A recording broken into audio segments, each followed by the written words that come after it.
Hey guys, tonight we begin with the Roman Empire, where economics, power, and people were mixed into a system so casually brutal, it makes modern HR departments look saintly. So before you get comfortable, take a moment to like the video and subscribe, but only if you genuinely enjoy what I do here. And let me know in the comments where you're tuning in from and what time it is. It's always fascinating to see who's joining us from around the world. Now, dim the lights, maybe turn on a fan for that soft background hum. And let's ease into tonight's journey together. If you ever felt overwhelmed by modern job hunting, just be thankful you weren't up for literal sale at the Roman slave market. Because back in ancient Rome, your resume wasn't printed on paper. It was hung around your neck like a price tag. And yes, your defects were listed too. Bites when angry. Won't stop quoting Homer. Thinks he's above dishwashing. All fair game. The Roman slave market was, to put it delicately, a chaotic meat parade. The most famous one was in the Forum in Rome, but other cities like Delos and Ephesus had their own human bazaars. These weren't exactly dignified spaces. Picture open plazas crammed with chained people, standing on display blocks while towering. Men kicked their calves and poked their gums to check for tomb value. Prices were scrolled on placards or shouted by auctioneers, like some depressing version of QVC. Lot number 47 able-bodied, not too sarcastic, can recite Virgil backwood. Bidding wars sometimes erupted for the most sought-after slaves, doctors, scribes, or attractive concubines. That's right. You could be purchased for your brain, your biceps, or your bone structure. The Romans were efficient like that. The marketplace itself operated much like a used car dealership, except the merchandise had opinions and feelings. Slaves were often greased up, made to look younger, or even dyed to hide gray hair. Ancient Rome's version of Instagram filters. And if the buyer felt duped, tough luck, unless the seller had failed to disclose that their new purchase tended to run away, set fires, or practice amateur assassination attempts. There were also some rules. By law, sellers had to declare certain faults in a slave, like epilepsy, chronic laziness, or political opinions. But loopholes abounded. After all, if you described your rebellious chick prisoner as spirited and independent, you could still sleep at night. Let's say you were a regular Roman plebeian. Not a senator, not a general, just a dude with a villa slightly nicer than your cousin's. You wanted someone to sweep the atrium, carry your scrolls, or maybe glare menacingly at your neighbor's dog. Congratulations. You were in the market for an unskilled male slave. The minimum wage worker of the ancient world minus the wage and the rights. The going rate for this basic model human, around 1,500 to 2,000 serses. That might sound like ancient monopoly money. So let's put it into perspective. A Roman legionary, the standard soldier, earned about 900 serses a year. So buying a human would cost you 2 years of hard military service. Or if you preferred, you could skip getting stabbed by ghouls and just inherit a rich uncle. Now the lower-end slaves weren't always in the best condition. Some were fresh from war, malnourished, or just plain unmotivated. The ancient Roman equivalent of hiring someone who responds to any job openings with "what's the pay again?" Still, they were cheaper than hiring a free citizen. And unlike a citizen, you could whip them for being late. Efficiency. These laborers typically worked in agriculture, construction, and mines. The mines were basically the express lane to death. If you ended up there, your life expectancy came with a countdown. But if you were lucky enough to be bought by a moderately kind baker, your days might just involve flour, shouting, and chronic back pain. There were also rental options. If you didn't have the coin to buy outright, you could lease a slave by the day, like a grim Uber service. I'll need 1 broi Thracian, full day, no chit-chat. It's amazing what the Romans normalized before HR departments were invented. Interestingly, even unskilled slaves could increase in value with training. If your grain hauler learned to mix concrete or read receipts, congrats. He just appreciated like real estate. Some owners invested in their slave skills. Others did not.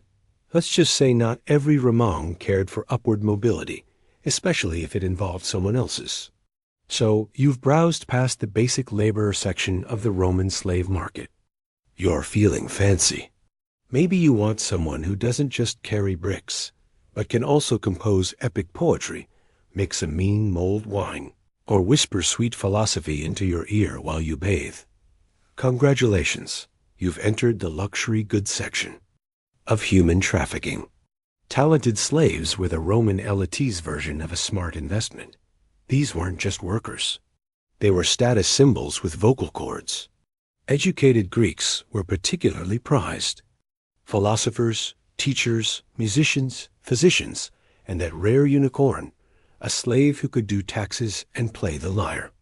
The price, anywhere from 10,000 to 100,000 sesterces, depending on just how much smarter than you they were. Let's be honest, some Romans just wanted a slave who could read bedtime ode and flatter their ego. Others they wanted a dentist botanist who could fix cavities and arrange the floral centerpiece.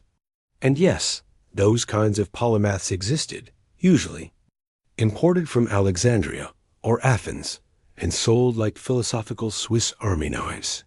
The cruel irony was that the more gifted the slave, the more they were objectified. Oh, this one. He speaks 3 languages and paints frescoes. Bought him on sale. And unlike modern employees, talented slaves couldn't ask for a raise.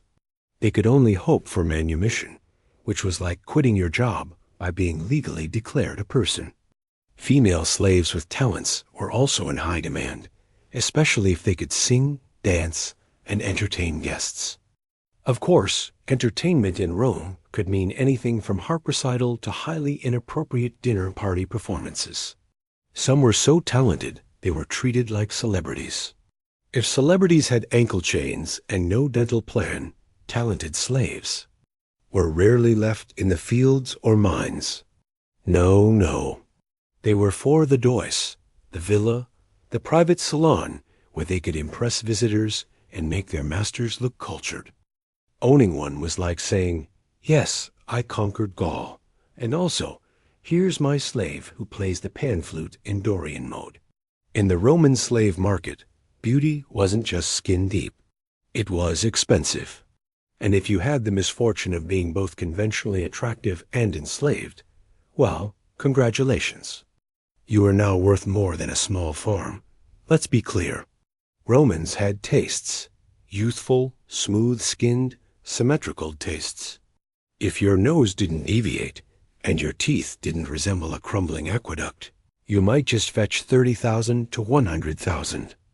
Cyrus's, sometimes more if you could smile on command. That's not a typo.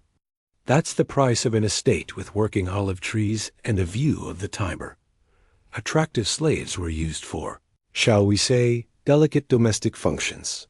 Attendants, cupbearers, personal companions. The sort of roles where the phrase don't drop the wine had many layers. Their beauty wasn't just for their owner's enjoyment. It was a flex. Having a gorgeous slave serving your guests was the Roman equivalent of driving a red Ferrari through a narrow alley and not caring who you scratched. And while men weren't excluded from the pretty premium, it was young women, especially those from exotic regions, who bore the brunt of this demand. Egyptian, Syrian, Gic-Thrian. Each came with its own beauty stereotype, which Roman buyers ate up like imported oysters. And if she could also sing, recite Catullus, cry without smudging her eyeliner, bonus points. Naturally, this market had its sleazy underbelly. Special skills were often hinted at with euphemisms, and young girls and boys were sometimes sold far younger, as should be legally or ethically tolerated by anything that isn't a demon in human form. But remember, Roman law was less about protection and more about covering the seller's rear in case of complaints. So as long as they slapped a label on the slave that said used product or occasional biting, they were golden. Cosmetics, scented, oils, and wardrobe enhancements were often used to boost market value because nothing says, "I deserve a higher price," like a strategically placed perfume dab and a flattering tunic. Think of it as ancient Rome's version of a filtered selfie, just with a little more slavery. In short, beauty sold, literally. And if you were stunning, chances are you'd end up being someone's centerpiece, or worse, their conversational starter. Now, if there was one class of slaves who knew how to sell tickets and bleed dramatically, it was the gladiators. These weren't just men with swords. They were walking biceps with a marketing team, minus the PR agency and personal choice. And, yes, their six-packs cost more than some Roman homes. Gladiators were a financial gamble wrapped in leather straps and bravado. A good one could cost 100,000 sisters or more, depending on fame, physique, and likelihood of surviving a Tuesday. Some were prisoners of war, others were born into slavery, and a few were free citizens desperate enough to trade freedom for fan, male, and potential disablement. Owners known as lanisti bought these muscle machines at premium rates, trained them in private schools, gladiatormies, not Hogwarts, and then rented them out to games for a fat appearance fee. Think of it as the UFC if fighters were considered kitchen appliances with abs. Now, not all gladiators were created equal. Some were just there to die quietly for crowd entertainment. Others, like the Momo, the Threx, or the sexy oiled up, Retiarius, were meant to sell out the amphitheater, inspire pottery fan art, and make bored Roman matrons gasp into their wine goblets. Some even had groupies, yes, actual ancient groupies who'd etch their names on walls. Crix's makes me blush was probably a thing, and we haven't even gotten to the fanfiction on wax tablets. Of course, gladiators came with extra risk. If your investment caught a sword to the spleen, well, there went your retirement fund. Some wealthy Romans got around this by purchasing multiple fighters and branding them like cattle. After all, what says ownership better than carving your name onto a man's thigh? And just to be clear, some of these warriors weren't men. There were also gladiatresses, female gladiators, rare, theatrical, and even more expensive due to novelty value. It's one thing to win a fight. It's another to do it, while the entire Senate awkwardly shifts in their toggers. Ah, yes, children. In most cultures, they're considered precious, innocent, the future of society. In ancient Rome, they were a budget option. If you couldn't afford a gladiator or a talented Greek tutor, you could always pick up a child for the price of a decent dinner party. A child slave could cost as little as 500 to 2,000 sisters, depending on age, health, and whether they looked like they might survive the week. Why so cheap? Simple. Low overhead, high risk. Kids were tiny, required training, and were about as durable as a clay jug in a chariot crash. They couldn't lift heavy loads or recite Homer yet, but they could run errands, sweep floors, or fan you while you judged senators from your recliner. Some buyers liked the idea of raising their own custom slave. A little training here, a little discipline there, and voila, you had yourself a loyal servant or a slightly traumatized accountant. By age 12, it was sort of like adopting a pet if the pet could eventually quote Cicero and refill your wine. Children born to slaves called ver were especially common and often raised within the household. These were house-brand slaves bred and born into servitude. No import taxes required. Roman aristocrats could keep dozens of these little helpers, scurrying around like well-dressed rats with obedience issues. Of course, Rome being Rome, some children weren't bought for labor at all. Wealthy creeps with too much coin and no morality sometimes purchased children for entertainment. And yes, it's every bit as grim as it sounds. Let's not dwell, but suffice it to say, Roman law didn't exactly lead the way in child protection. On the less horrifying end of things, children were also given as toys to noble children. Imagine being bought so a spoiled 7-year-old named Lucius could dress you up like a doll, rename you Banana, and then forget about you the moment a new puppy arrived. In peacetime, Rome liked to pretend it was a refined society, poetry, plumbing, philosophy. But in wartime, Rome turned into one massive discount warehouse of human misery. Because when the legions marched and the borders bled, slave prices plummeted like a drunk senator off the Palatine Hill. Wars were Rome's favorite way of sourcing fresh bodies. Every conquest came with 2 trophies, land and people. And while land was valuable, people were profitable. After major conflicts like the sack of Carthage or the defeat of the Gauls, slave markets flooded with captives. The result? Price crash. Captured en masse, these new slaves were sold in bulk, sometimes for a handful of sisters and a decent promise not to riot. Imagine walking into a market and hearing, "Today only, buy 3 ghouls, get a Dacian free." That's not far from reality. During the Mithridatic Wars, there were so many slaves available that sellers reportedly couldn't even find buyers. Roman economists, aka guys yelling in toas, wrung their hands about the devaluation. But hey, business was booming. If you were middle class and had been saving up, now was the time to buy that household staff you always wanted. But of course, low price didn't always mean low cost. Many of these wartime slaves were traumatized, rebellious, and knew how to fight, which is a bit of a problem when you're trying to teach them how to fold napkins and clean mosaics. Some revolts, like Spartacus' infamous uprising, were fueled by just such folks. Battle-tested, emotionally unavailable, now sharpening a kitchen knife. Still, the savings were undeniable. Plantation owners called latifundia owners swooped in like vultures at a toga outlet. They bought hundreds of these captives at fire sale. Prices and worked them to death in the mines or the fields. Quantity over quality was the motto. Think of it as the ancient Roman version of fast fashion. Cheap, replaceable, and morally uncomfortable.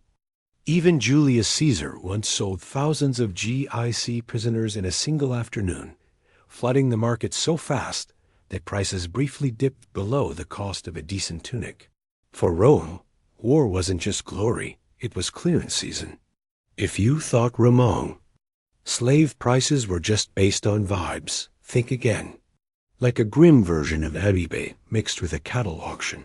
The price of a slave in ancient Rome could vary wildly, depending on a long list of features, upgrades, and optional trauma.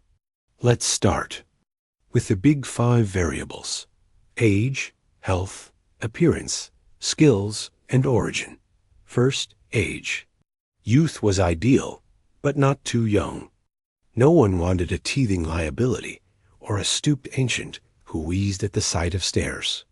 Slaves in their teens to mid-30s were prime. Old slaves were discounted like bruised fruit, unless they were Greek and knew philosophy. Then they magically became wise. Health was obvious. A healthy, strong slave cost more. Suffering from chronic cough, that's a markdown. Missing an eye, you're now in the bargain bin. Limp, you're a doorstop with opinions. Appearance also mattered a lot.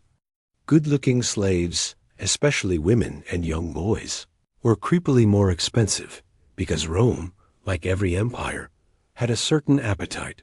Slaves with symmetrical features and strong jaws could find themselves purchased by nobles, courtesans, or someone just looking for a pretty face to serve olives. Essentially, if you were hot, you were worth more, whether you liked it or not.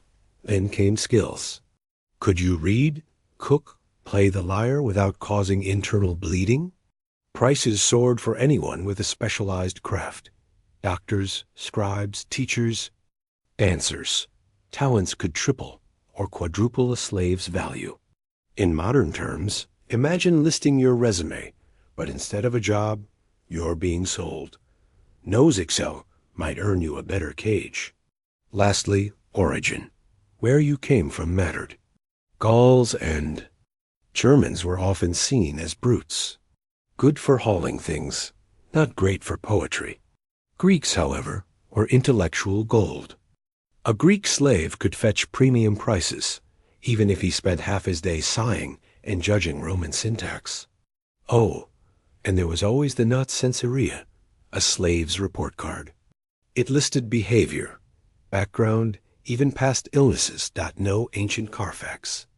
But still enough to know if your new butler had previously tried to strangle his last master with a wine jug. In the Roman Empire, if you were a woman and a slave, congratulations. You had an entire buffet of unfortunate job descriptions, most of which involved either serving soup or surviving unwanted attention. Your price tag depended not just on what you could do, but on what your owner thought you could do, which was often worse. Let's start with the more respectable side of things. Female slaves in kitchens, laundroys, weaving rooms, and nurseries were household staples. Think of them as the domestic backbone of any Roman villa. Skilled cooks and wet nurses fetched higher prices because no Roman patrician wanted their baby breastfed by someone with uncultured milk, obviously. But even here, things weren't safe. A cook might also be expected to serve wine in the nude. Or worse, recite poetry while fanning sweaty senators, depending on the household's level of depravity. Spoiler, it was usually high. Now, about that other market, the one everyone pretends didn't exist, but definitely did. The concubine market. Female slaves with beauty, youth, and docility, read, terror in their eyes, and no family left, were often sold with implications not found on polite invoices. The euphemism in auction listings, pole reformer, of beautiful form. If your sales slip had that, you were not going to be peeling onions for a living. Prices varied wildly. Some concubines cost as much as trained musicians or Greek philosophers. Because wealthy Roman men had one key priority, bragging rights. Nothing screamed, "I'm important," like a slave girl with a flute, a good singing voice, and the tragic backstory of a conquered kingdom. Of course, concubinage was technically legal, but calling it that is like calling a guillotine an aggressive haircut. Female slaves couldn't consent, couldn't refuse, and certainly couldn't unionize. Their bodies were property. Their futures were negotiable. Some were lucky enough to be manumitted, freed, and even married by their former masters, often after. Years of service, devotion, and the realization that no free Roman woman would put up with that guy.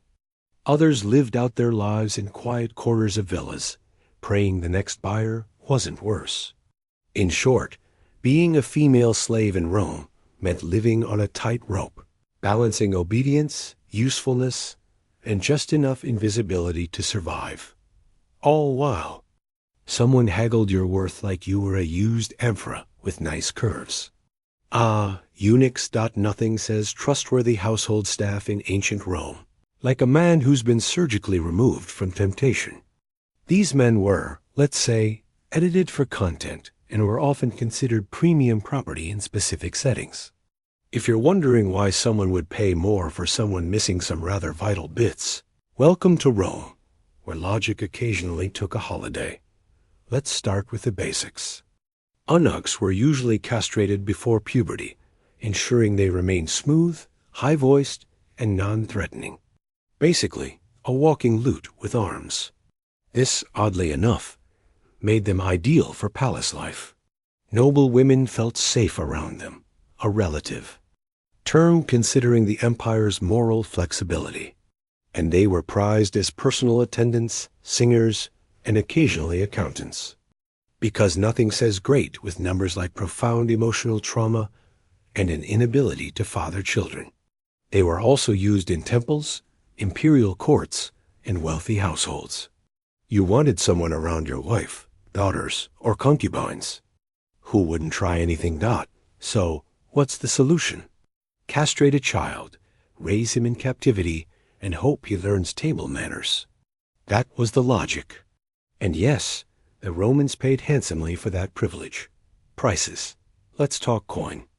Eunuchs often fetched more than ordinary slaves at the same age, especially if imported from the East. Parthian eunuchs were particularly fashionable.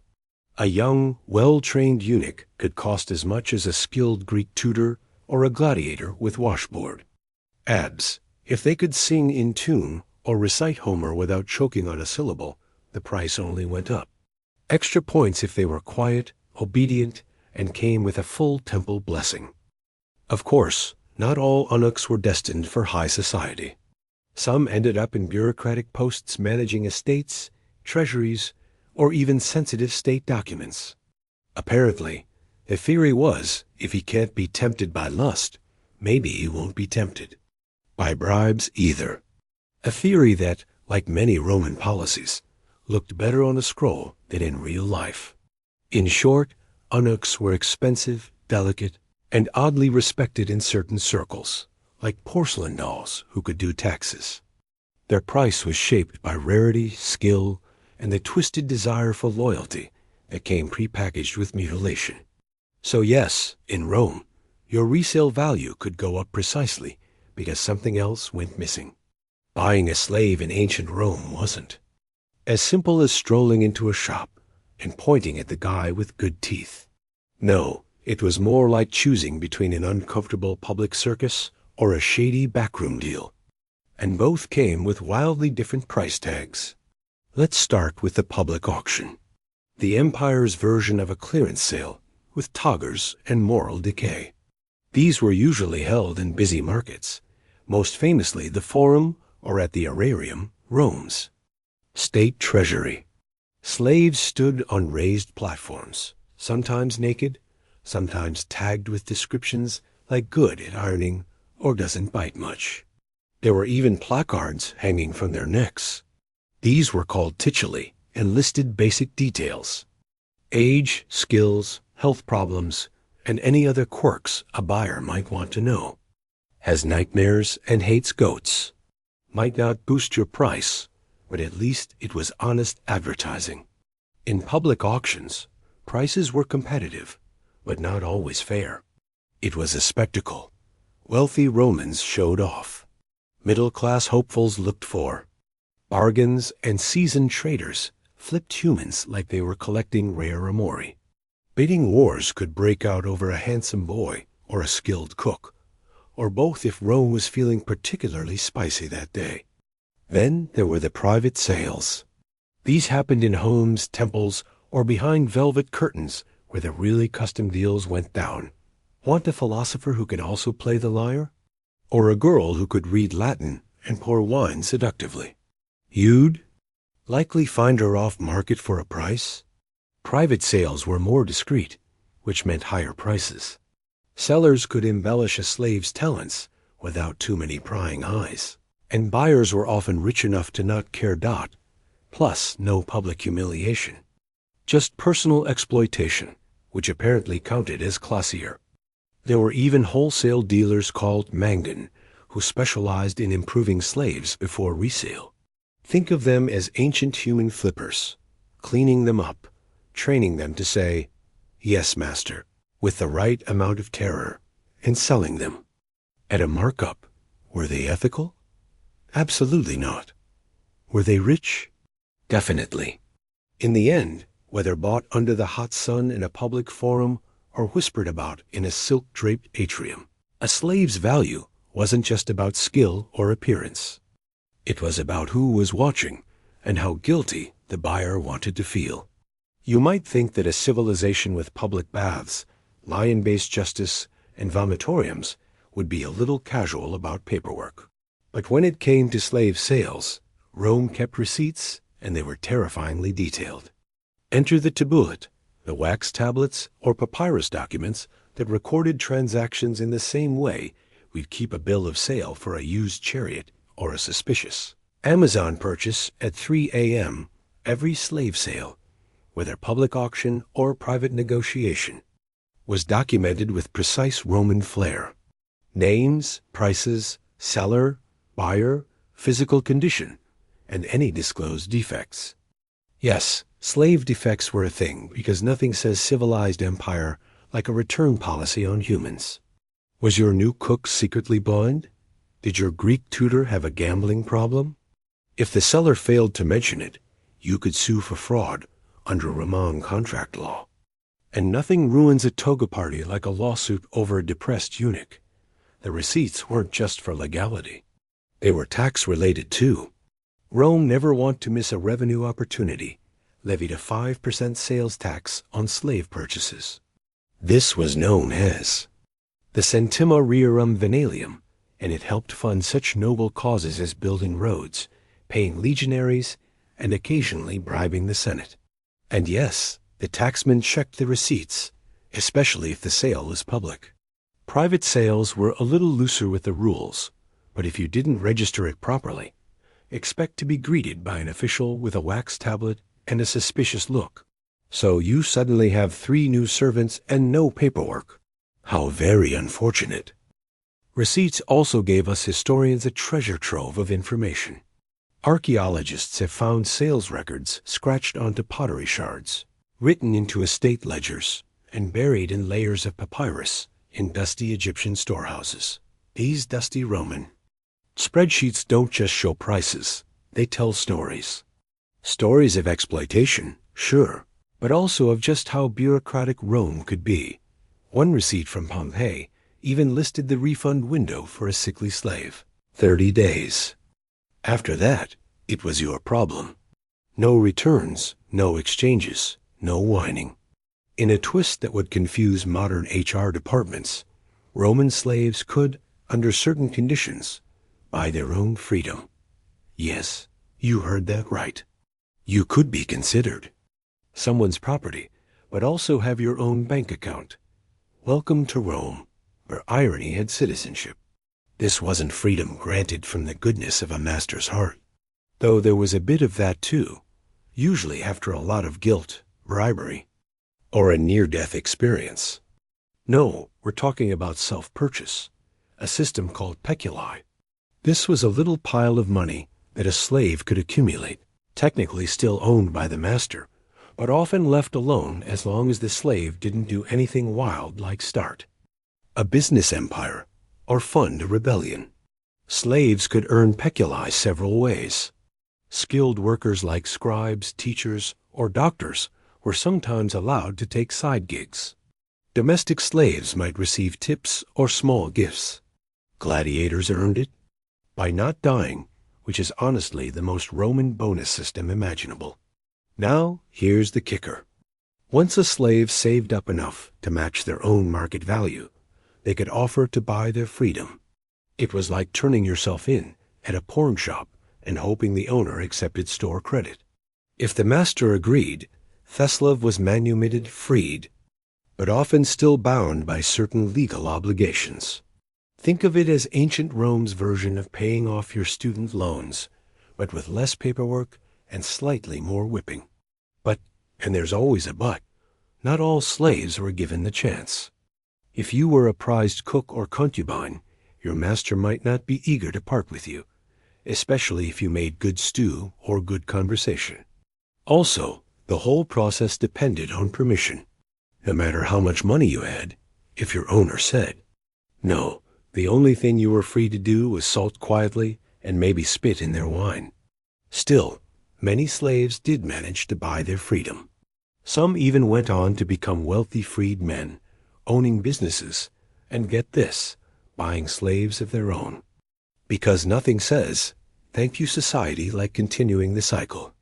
In the Roman world, manumission, the act of freeing a slave, wasn't just a nice gesture from a sentimental master with a soft spot for his personal barber.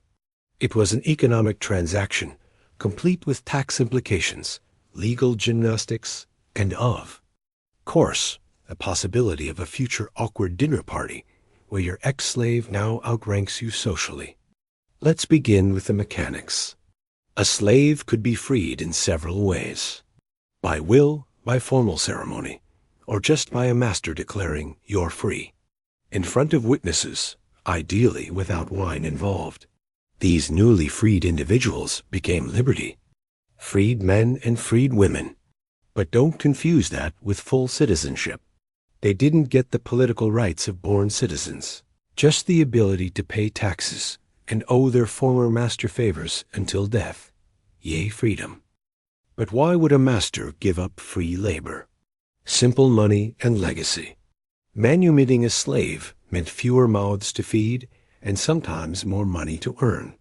Freedmen often remained tied to their ex-masters as cleans, offering services, loyalty, and maybe baking tips.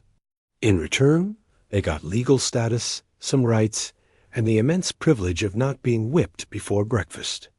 Now, let's talk taxes, because Rome would never pass up a chance to dip into your wallet. There was a 5% manumission tax imposed by the state. If a slave bought their own freedom, that tax came out of their saved peculi.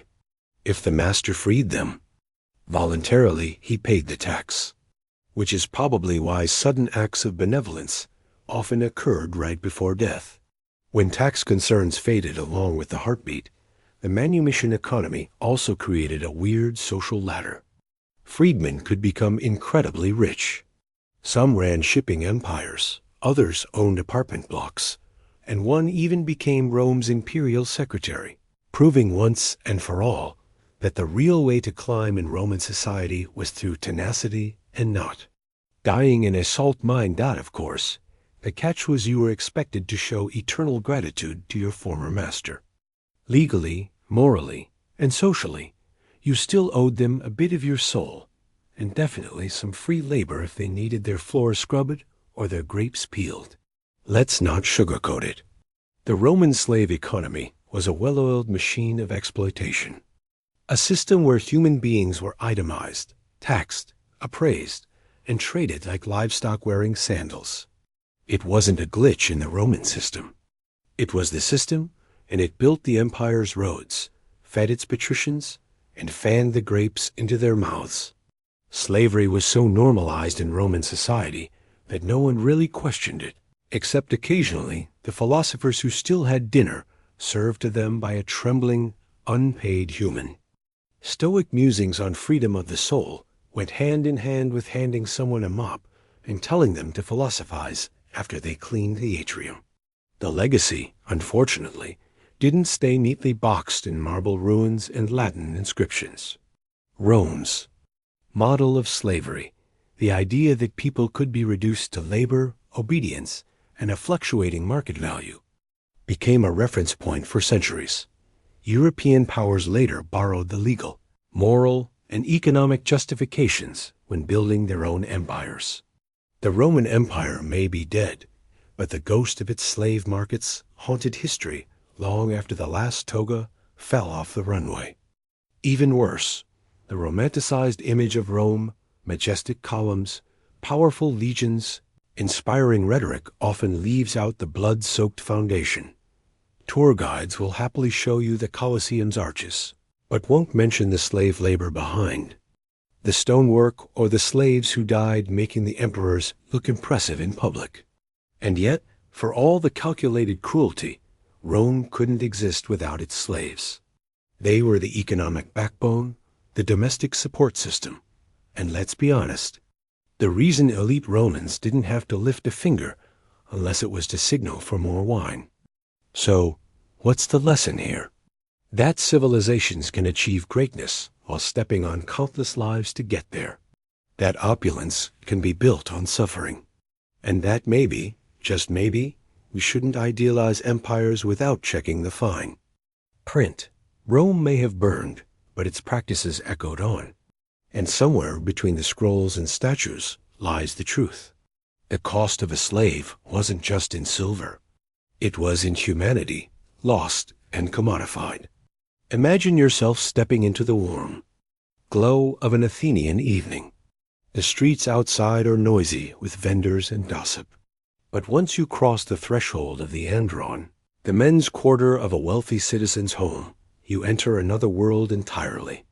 Oil lamps cast a golden shimmer against plastered walls painted with mythic scenes.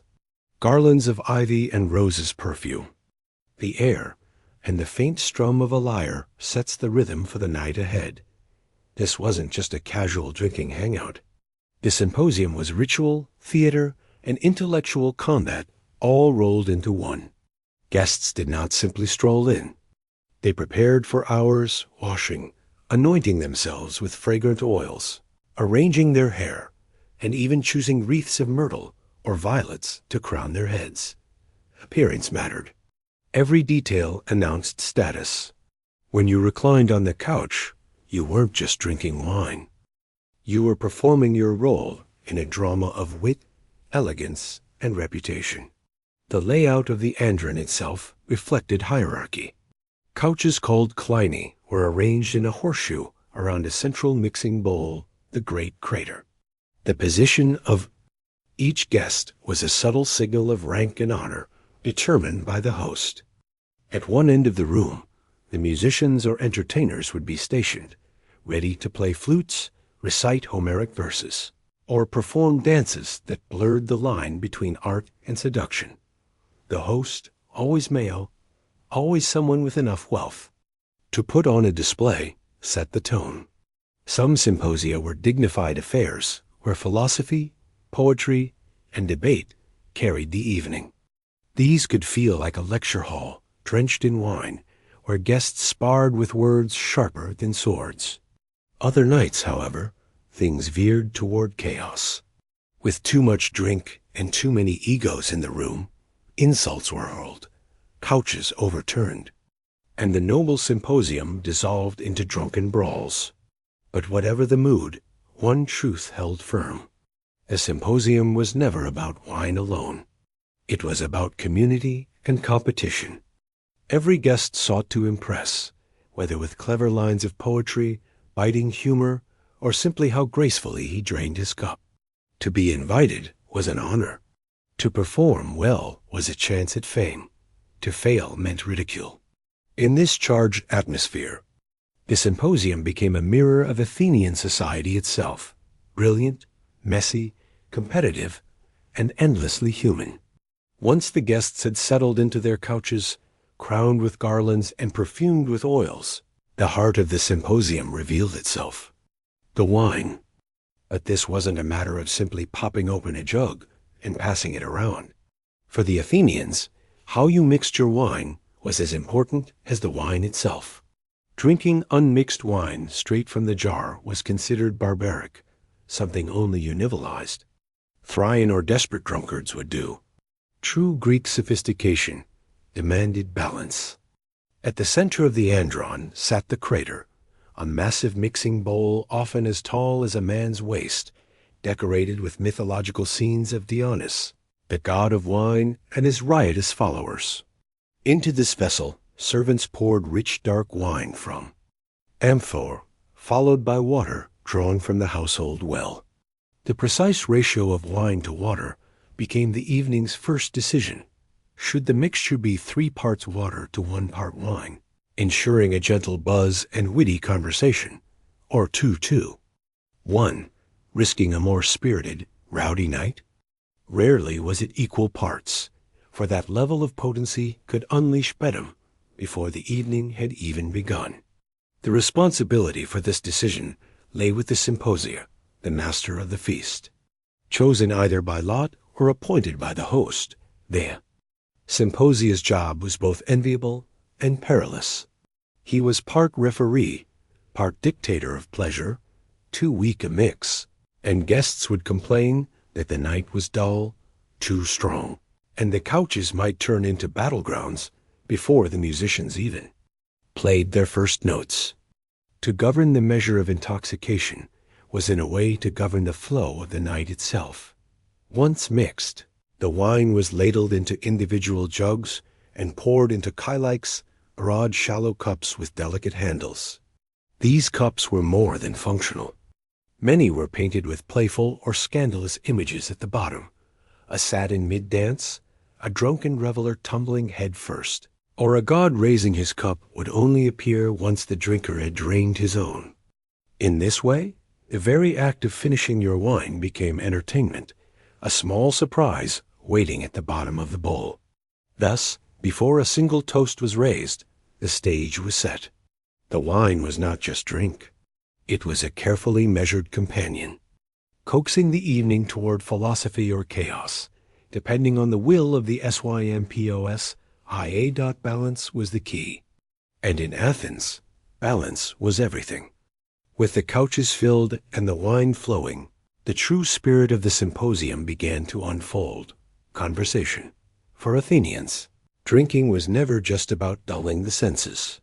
The goal was stimulation, of wit, of debate, of memory.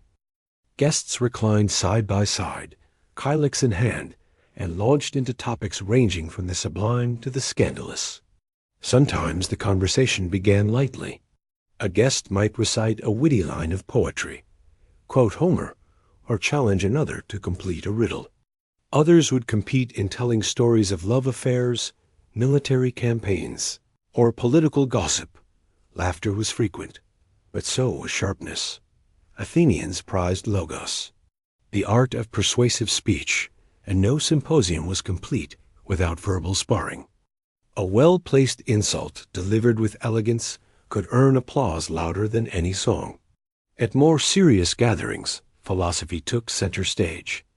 These symposia became miniaturemes where men tested ideas under the influence of Dionysus. Questions floated in the smoky lamplight. What is love? What is justice? Does the soul survive after death? It was in such settings that figures like Socrates, Alcibiades, and Plato made their mark. Plato's Symposium, one of the most famous texts in philosophy, is itself a record of a drinking party where each guest gave a speech on the nature of love. Beneath the ivy crowns and wine-drenched banter, the foundations of Western thought were being laid. But even the deepest philosophy was not divorced from competition. Each guest sought to impress, not just with wisdom, but with style. A clever analogy, a daring argument, or a perfectly timed joke might win the night. In this way, conversation was a contest as much as a collaboration, a verbal duel with wine as the fuel. Still, conversation at the symposium could just as easily veer into scandal. Political intrigue was a common topic, as were tales of adultery, betrayal, and corruption. Some evenings became less about lofty ideas and more about tearing reputations to shreds. After all, wine loosened tongues, and in a society where reputation was everything, what was whispered at a symposium could echo loudly in the streets of Athens the next day. Thus, conversation at the symposium was never neutral. It was play and performance, philosophy and politics, laughter and danger. One moment you might find yourself debating the nature of the soul, and the next you could be defending your honor from a sly remark about your latest affair. This was the power of the symposium. Every word, like every sip of wine, carried weight. As the wine mellowed, tongues and conversations grew more animated. The air filled with another essential element of the symposium, music. No gathering was complete without it. Once the first cups had been drained, hired musicians, usually young women or enslaved performers, entered carrying their instruments. The haunting double pipes of the ows, the plucked strings of the cathra or lyre, and sometimes drums that beat softly in rhythm with the rising voices. The alaus in particular had a hypnotic effect. Its sound was sharp, almost piercing, designed, not for quiet meditation, but to rouse the senses. Plato himself distrusted its intoxicating tones, believing it encouraged excess. But for most Athenians, that was precisely the point. As the flutes wed and the strings thr, men reclined deeper into their couches, carried along on waves of melody. And wine, entertainment at symposia, was varied and unpredictable. Some nights, poets were invited to recite verses of Homer or compose impromptu couplets on themes chosen by the guests. Other nights dancers performed, sometimes acrobatic, sometimes sensual, always meant to hold the gaze of a half-drunken audience.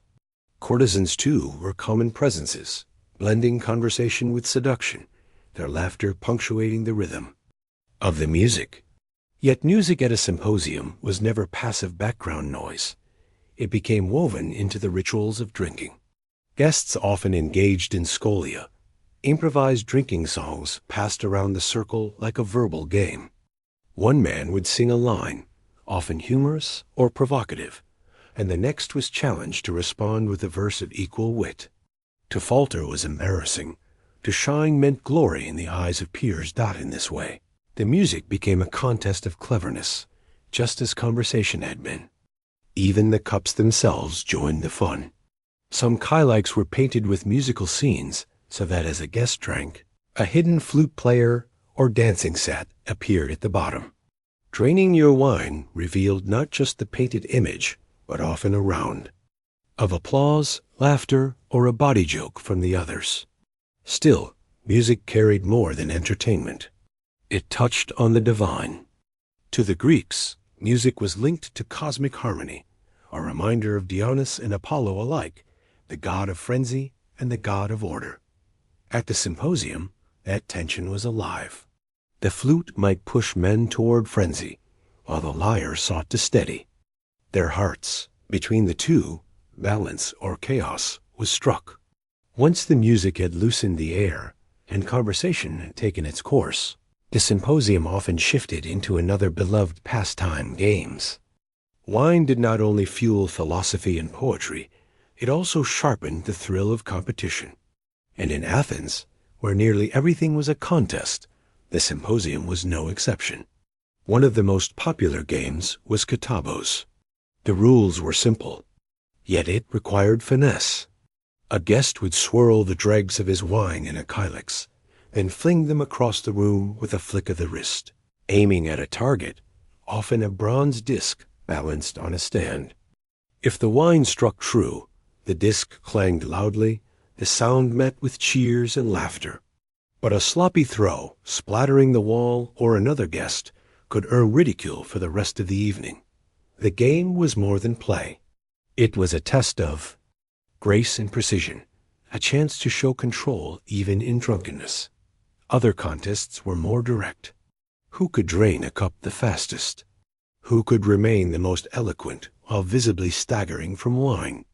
Some symposia delighted in pushing their guests to the edge of excess, decreeing rounds of increasingly potent mixtures. Others favored skill over endurance, devising intellectual or poetic challenges between drinks. Either way, the spirit of agon, struggle and competition, was always present. There were also games of wit, which blended seamlessly with conversation. Guests might challenge each other to invent verses on the spot, insult one another in rhyme, or respond to riddles, crafted to expose quickness of mind. These contests blurred the line between play and performance, between joke and humiliation. To win was to bask in laughter and admiration. To fail meant enduring the sharp-tongued mockery of peers. Yet contests were not always so light-hearted. When politics or personal rivalry simmered beneath the surface, a drinking game could turn ugly. A spill, an insult hidden in a verse, or a failed boast might escalate quickly. What began as a playful challenge could end in fists, broken cups, and blood on the floor. Dionysus, after all, was a god of frenzy as much as joy, and the symposium, constantly balanced between order and chaos. Thus, the games of the symposium were never merely diversions. They were miniature dramas in themselves, moments where wine tested not only the body, but the reputation of each guest. Every throw, every song, every boast was a chance at triumph or humiliation under the watchful eyes of friends, rivals, and Dionysus himself. If wine was the lifeblood of the symposium, then love and desire were its restless spirit. No gathering was free from the presence, or at least the discussion of eros.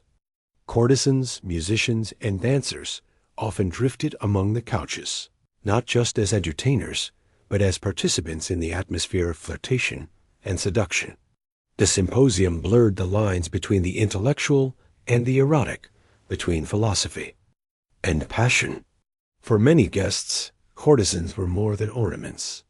Known as hatae, they were women trained in wit, conversation, and charm, capable of holding their own in dialogue with philosophers as easily as they could captivate with music or dance. Unlike ordinary prostitutes, hatae had reputations, sometimes commanding, great respect and influence. A clever remark from a hater could shape the flow of discussion or reduce a boastful guest to silence. They were both admired companions and social mirrors, reminding men that eloquence was not theirs alone. Yet, the symposium was also a place where male desire, especially for youths, was openly discussed. In Athenian culture, relationships between older men and younger male companions carried layers of mentorship, affection, and sexuality. At the symposium, these relationships were flaunted, teased, and celebrated through speeches and jokes. The line between noble praise of beauty and drunken scandal was always thin, and many evenings teetered on both sides of it. Philosophical discussions often wove love into their themes. Plato's symposium immortalizes one such evening, where each guest offered a speech on the nature of eros. Some praised love as the force binding the cosmos. Others mocked it as a dangerous madness. Socrates famously claimed that true love was not about flesh at all, but about ascending toward the divine and eternal. Yet even as lofty words filled the air, the reality of the symposium was far more physical. Laughter, stolen kisses, whispered propositions in the corner of the room. Desire at the symposium was not always gentle. Jealousy, rivalry, and wounded pride often lurked beneath the wreaths and perfumes. A courtesan's favor could spark competition between guests, and a cutting remark about one's beauty, or lack thereof, could ignite more than words. In such moments, the symposium revealed its raw truth. Beneath the philosophy and poetry, it was a crucible of human longing, fragile egos, and the unpredictable power of attraction. Thus, OS at the symposium was never a mere sideshow. It was the pulse of the evening, binding conversation, music, and wine into something far more volatile, a mixture of charm, danger, and revelation. Beneath the ivy crowns, the music, and the sweet haze of wine, the symposium often became a theater for politics. In Athens, where democracy demanded constant debate, even leisure could not escape the pull of power. Reclining on their couches, men let their tongues wander into dangerous territory, boasting of alliances, whispering conspiracies, or tearing apart rivals who were not present to defend themselves.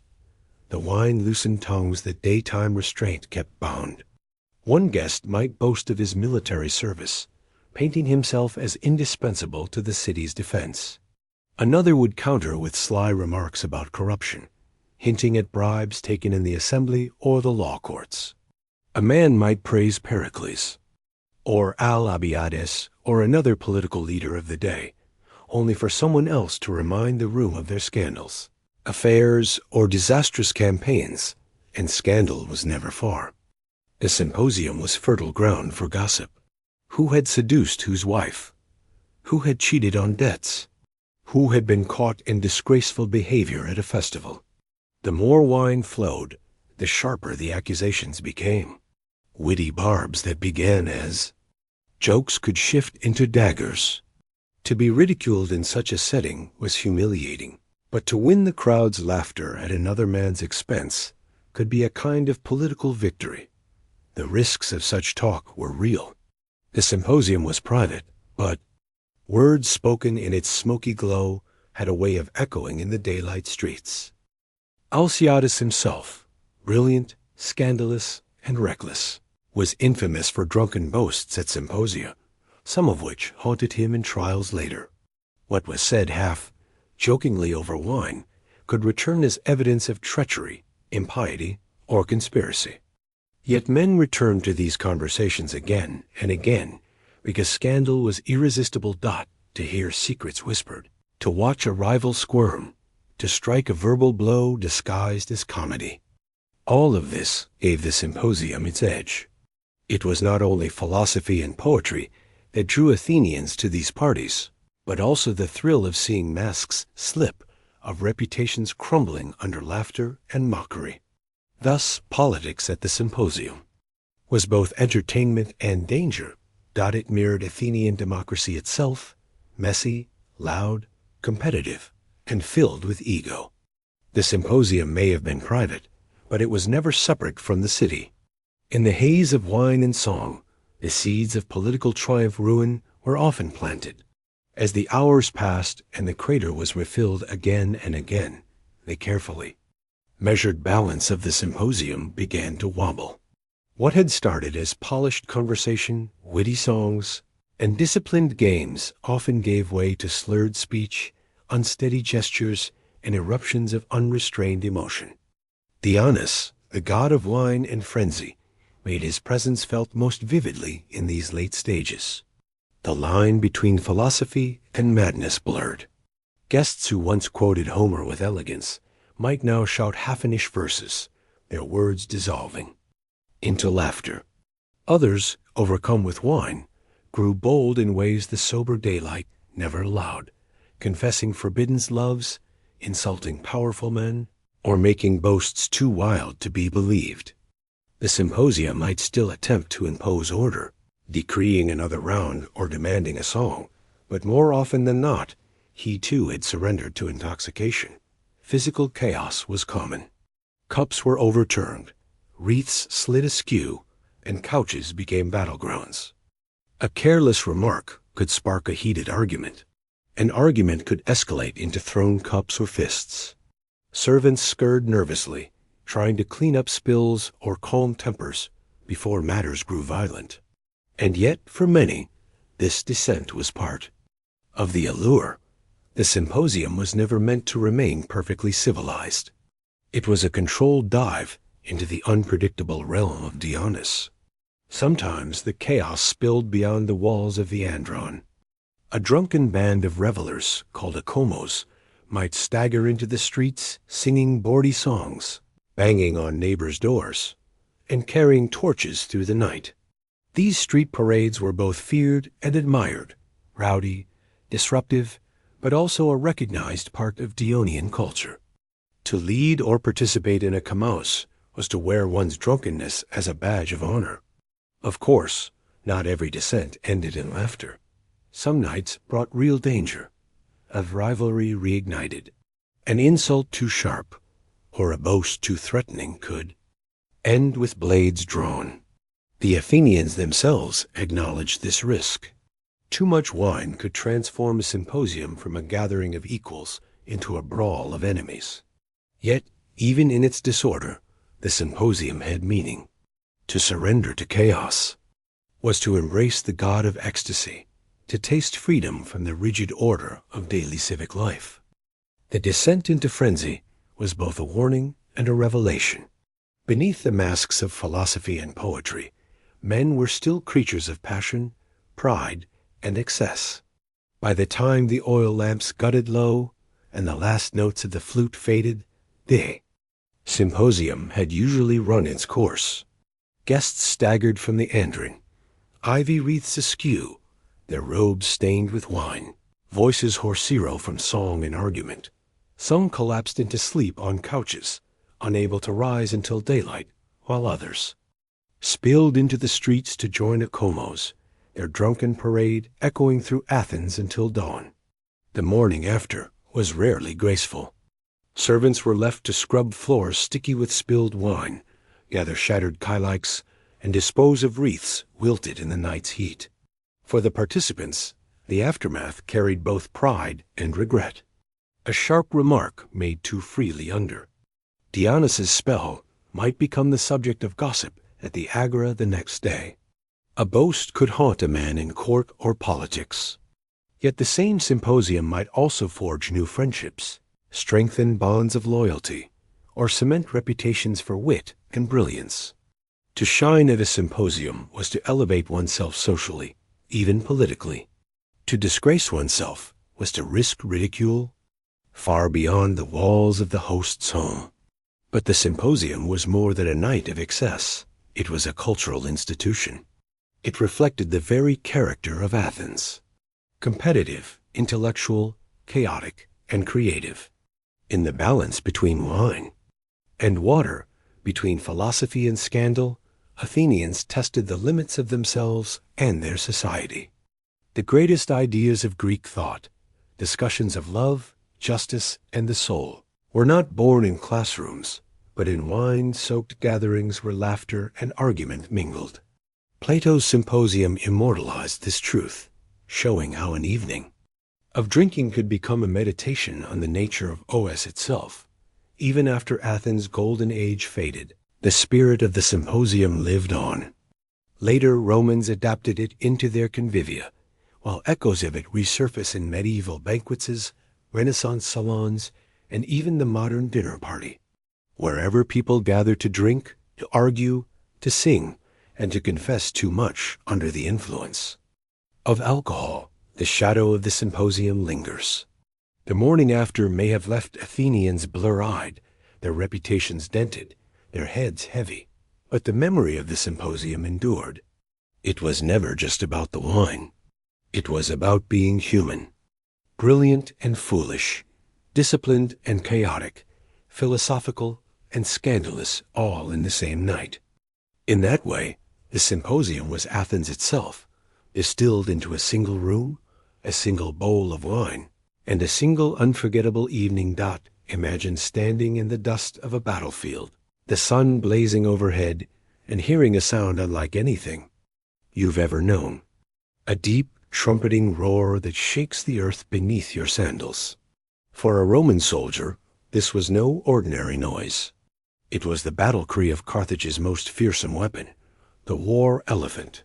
These creatures were living towers, taller than any horse, covered in armor, with tusks capped in iron, and bodies capable of flattening a line of men in seconds. To those seeing them for the first time, they might as well have been mythical beasts, closer to the monsters of Homer than to anything born of this world. The Carthaginians had turned elephants into symbols of power and terror. Imported from Africa, most were the now extinct North African forest elephants. Smaller than the massive Indian variety, but still terrifying when outfitted for war. They were dressed in protective armor with spiked or bladed tusks that transformed their natural bulk into a crushing weapon. Some even carried wooden towers strapped to their backs, holding archers and spearmen who could rain down death from above. The psychological effect of these animals was as important as their physical strength. Horses panicked at their smell. Men froze at their sheer size and the sight of an elephant charging. A wall of flesh and metal thundering forward was enough to shatter morale before a single blow landed. This was Carthage's advantage: to terrify the enemy into breaking ranks, turning discipline into chaos. But war elephants were more than weapons. They were statements. Marching into battle with elephants declared that Carthage was no mere city-state. It was a superpower capable of commanding nature itself. When generals like Hamilcar or Hannibal deployed them, the message was clear. You were not just fighting soldiers. You were fighting gods of war made flesh. Still, the Romans quickly realized these beasts were not invincible. Their size made them slow, their behavior unpredictable. But in this opening moment, before tactics, before countermeasures, before men adapted, the war elephant stood as the most terrifying shock force of the ancient world. They were not simply animals. They were a roar in the dust, a living nightmare. And for Carthage, a weapon meant to crush the will of Rome. Transforming a wild elephant into a weapon of war was no easy feat. Carthage didn't simply unleash untamed giants onto the battlefield. It carefully trained them to become extensions of its army. Captured in the forests and plains of North Africa, young elephants were brought into camps where specialized handlers, called mayhounds, began the long process of shaping their behavior. These men lived almost every moment beside the animals, feeding them, grooming them, and most importantly, teaching them to obey commands in the chaos of battle. Training an elephant was equal parts discipline and trust. The mayat guided the animal with vocal calls, prods, and even iron hooks, conditioning it to respond instantly. Elephants learned to march in formation, halt at signals, and charge on command. They were acclimated to the sounds of war, the clash of bronze, the blare of trumpets, the screams of soldiers. Fires were sometimes lit near their pens, so the beasts grew accustomed to smoke and shouting. The goal was simple. Make sure that when the elephant faced the madness of battle, it did not panic and turn against its own side. Armor added another layer of preparation. Craftsmen fitted elephants with bronze or leather headpieces, chest plates, and tusk sheath tipped with sharp blades or spikes. These modifications transformed the already fearsome creatures into juggernauts. On their backs, wooden towers known. As howdahs were secured with ropes and straps, carrying 2 to 4 soldiers armed with javelins, bows, or long spears.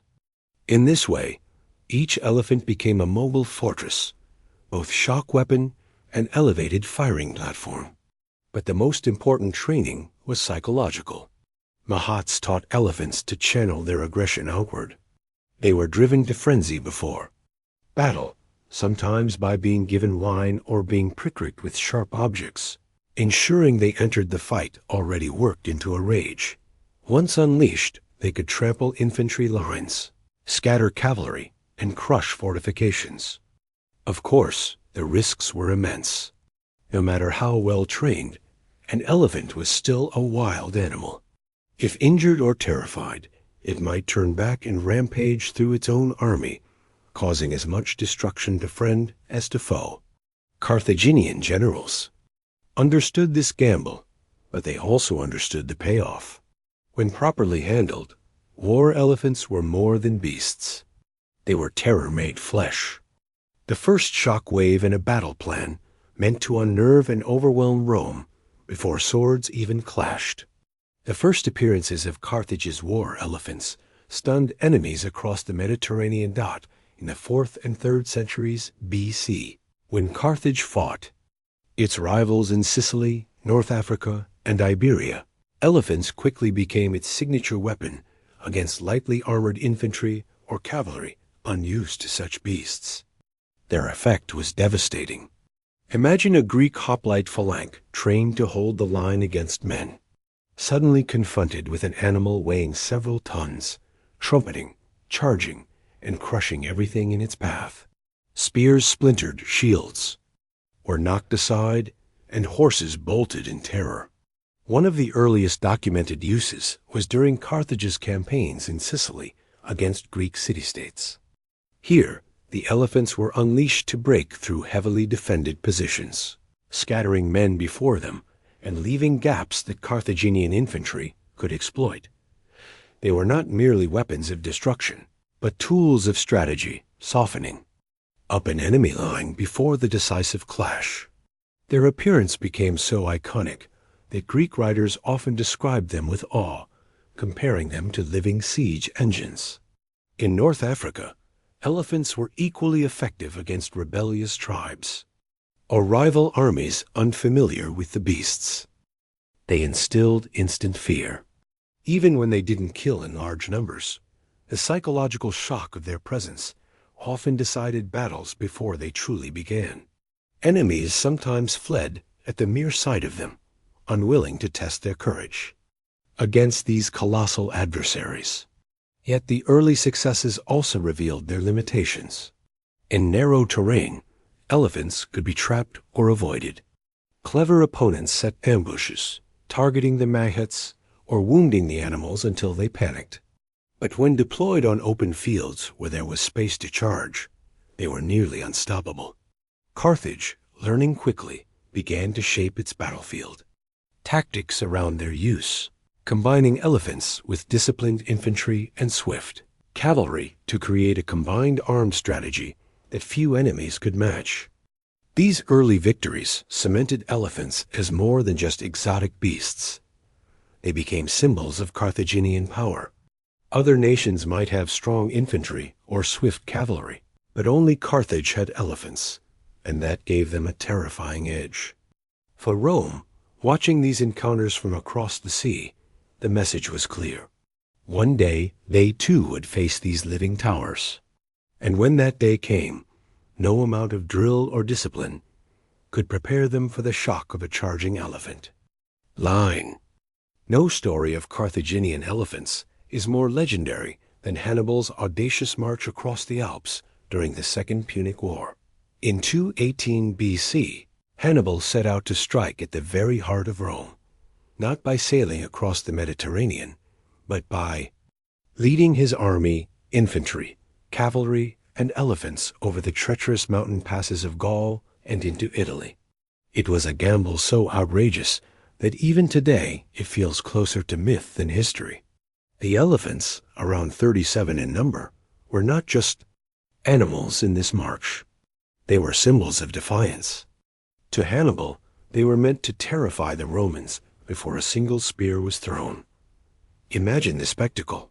Colossal beasts trudging through icy paths, their bulk silhouetted against snow-covered peaks, drivers urging them forward as avalanches. Thundered in the distance, for the soldiers alongside them, exhausted and freezing, the elephants were proof of their commander's iron will. If these creatures could endure the climb, so too could men. But the journey was brutal. Narrow trails barely wide enough for men had to be hacked open for the elephants.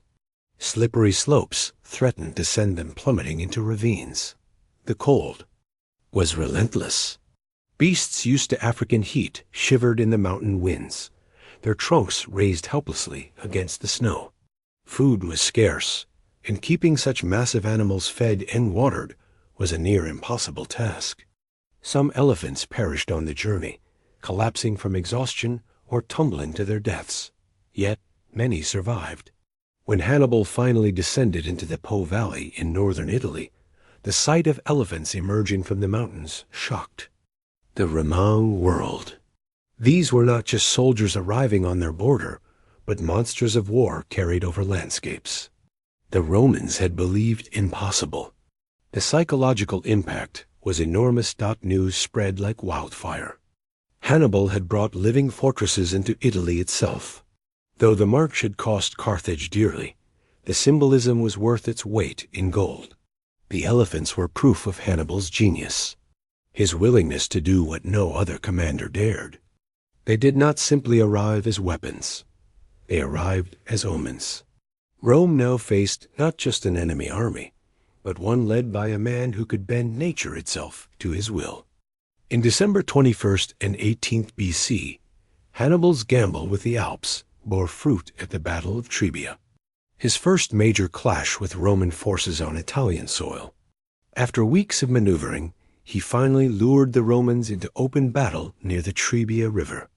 In northern Italy, exhausted, half-frozen, and hungry from crossing the icy waters at dawn, the Roman legions found themselves facing not only Hannibal's disciplined army, but also his surviving war elephants. Though their numbers had dwindled, since the Alpine crossing, the elephants still played a decisive psychological role. Stationed on Hannibal's flanks, the beasts became walls of flesh, towering over Roman cavalry at the signal they charged, trumpeting, tusks glinting with metal caps, trampling forward as archers atop their backs rained missiles into enemy ranks. For many Roman soldiers, this was their first direct encounter with elephants, and panic rippled through the lines.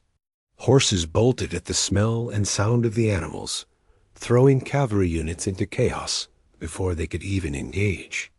The Romans tried to counter with discipline, racing shields and thrusting spears upward. Some elephants fell under the barrage, pierced and maddened. But even in death, they sowed destruction, collapsing onto soldiers, crushing shields and men. Alike, those that survived rampaged unpredictably, scattering formations that relied on tight cohesion. Once the lines were fractured, Hannibal unleashed his cavalry and hidden reserves, surrounding the disoriented Romans and cutting them to pieces. Though the elephants were not the primary killers, their impact was undeniable. They destabilized the battlefield, turning Roman order into confusion, softening the enemy just long enough for Hannibal's tactical genius to deliver the decisive blow. Ancient sources note that after Trebia, the Romans were left shaken not only by defeat, but by the memory of those colossal beasts roaring through their lines. The image of elephants crushing soldiers into the frozen mud lingered long after the battle ended. But the victory came at a cost. The harsh Italian winter and lack of fodder proved disastrous for Hannibal's elephants. Most of the animals that had terrified Rome at Trebia soon perished in the cold months that followed, leaving him with only one survivor by spring. A massive creature nicknamed Surus, said to be his favorite. Yet even as their numbers dwindled, their legend grew. Hannibal had shown Rome that elephants were more than weapons. They were instruments of fear, capable of bending even disciplined legions to chaos. By the spring of 217 BC, Hannibal's once imposing herd of elephants had been whittled down by cold, hunger, and disease. Only a single survivor remained, a massive beast remembered by the Carthaginians as Surus, meaning the Syrian. Whether the name referred to his breed, his origins, or simply his appearance is debated. But Surus became more than an animal. He was a symbol of Hannibal's resilience and defiance in the heart of enemy territory. Surus was said to have been the largest and most imposing of the herd, possibly a war elephant of Syrian or Indian stock. Acquired through trade rather than the smaller North African species Dot, his sheer size and endurance set him apart. Roman sources claimed that Hannibal even used Surus as a kind of battlefield platform. With his vision failing from an eye disease, the general supposedly directed armies while perched on Surus's back, shaded beneath a canopy and elevated above the chaos. Whether this detail is fact or legend, it underscores the deep impression the elephant left on contemporaries. On the battlefield, Surus carried more than just Hannibal. He carried morale. For the Carthaginian soldiers who had endured the horrors of the Alps, his survival was proof that their cause was favored by the gods. To the Romans, he was a living reminder of the terror at Trebia, a hulking shadow of Hannibal's earlier victories. Even alone, he amplified the aura of Carthage's commander, transforming him into a figure who seemed untouchable, larger than life. But despite Cyrus' symbolic power, he was still only one elephant. As Hannibal advanced deeper into Italy, fighting at Lake Trasman and eventually Caen, elephants no longer played the decisive role they once had. The Italian climate, the lack of proper fodder, and the relentless pace of campaigning made it nearly impossible to keep such beasts alive in the long term. Surus, though beloved, could not reverse that reality. Eventually, even his legend faded into uncertainty. Sources fall silent on when or how he died, but his story lived on as the emblem of Hannibal's daring. While Rome adapted and developed strategies to neutralize elephants, Surus remained the haunting memory of their first devastating encounters. In many ways, he was not just Hannibal's last elephant in Italy. He was the last echo of Carthage's boldest gamble to terrify Rome into submission. At first, Rome had no idea how to fight elephants. Legionaries trained to face men with swords and spears suddenly found themselves staring down charging towers of muscle and ivory. Their initial instinct was to panic, and Hannibal exploited that fear brilliantly. But Rome was nothing if not adaptable. By the later years of the Second Punic War, Roman commanders had developed clever countermeasures that transformed the elephant from a weapon of terror into a liability. One of the simplest tactics was to open lanes in the legion's formation.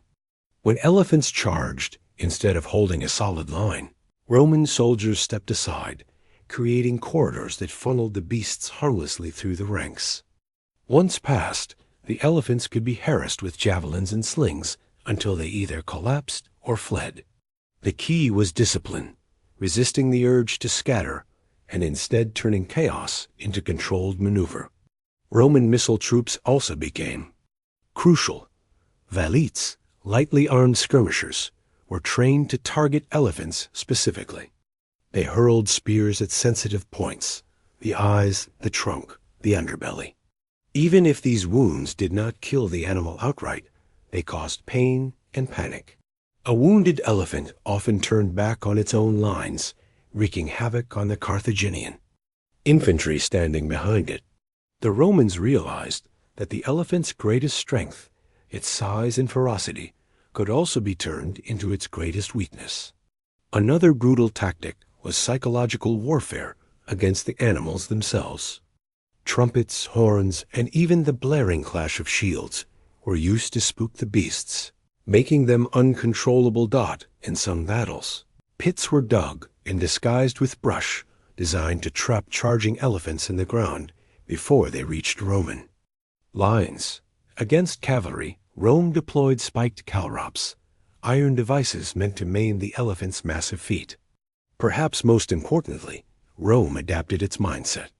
The first time soldiers saw elephants, they viewed them as monsters. By the later campaigns, they treated them as just another enemy unit to be neutralized. As Roman discipline hardened, the terror factor diminished. In the end, elephants that once shattered Roman armies at Trebia were far less effective in later encounters. Rome's genius lay not in avoiding defeat, but in learning from it, turning initial panic into seasoned preparation. By the final years of the war, the sight of elephants no longer promised Carthaginian victory. Instead, they had become unpredictable. Camels, as likely to trample their own men as to crush Rome. By 2002 BC, the Second Punic War had dragged on for nearly 2 decades. Hannibal, recalled from Italy, faced Rome's rising general Scipio Aracanes in North Africa. The two greatest commanders of their age would clash at Zama, a battle that would decide the fate of Carthage. And once again, elephants would play their part. Hannibal had assembled around 80 of them, hoping to repeat the terror of Trebia and Tremana. It was one final gamble to break Roman lines and reclaim the initiative. As the battle began, the elephants were driven forward in a massive charge. Dust filled the air as the ground thundered beneath their feet, tusks gleaming with metal tips, trumpets echoing like thunderclaps across the plain. To Carthage, it was a show of overwhelming force. To Rome, it was a familiar test. This time, Scipio was ready. He had studied Hannibal's tactics for years, and he knew the elephant's weaknesses. Instead of forming a solid wall, Scipio ordered his legions to open corridors in their ranks.